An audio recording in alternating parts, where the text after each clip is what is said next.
Welcome to our channel. Today we how to install Visual Studio Code easy tutorial step by step clearly.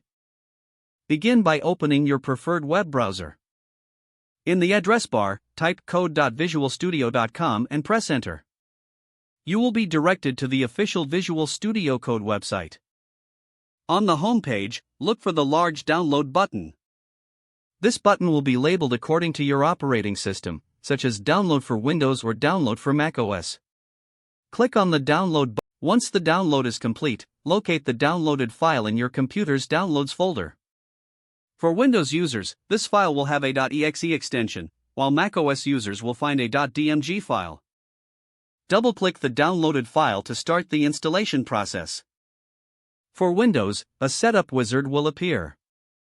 Click Next to proceed with the setup. Review the license agreement and select I accept the agreement, then click Next.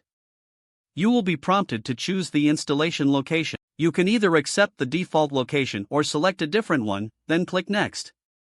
The next screen offers options for additional tasks. You can choose to create a desktop icon or add a path, then click Next. Finally, click the Install button to complete the installation. For macOS users, a window will open showing the Visual Studio Code icon. Drag this icon to the Applications folder to install the program. Upon completion, you can find Visual Studio Code in your Applications folder. Now, let's open Visual Studio Code for the first time. Windows users can find it in the Start menu while macOS users can open it from the Applications folder.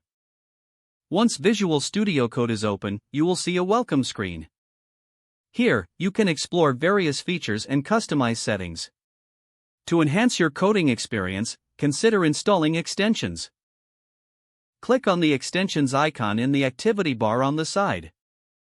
Search for extensions that suit your development needs. Once installed, these extensions will enhance your workflow and productivity. Congratulations, you have successfully installed Visual Studio Code. You are now ready to start coding. If the page does not load, refresh the browser or try again in a private or incognito window. Make sure you are using the correct email address, then retype it carefully to avoid small typos. Don't forget to like this video and subscribe to our channel for more step-by-step tech guides.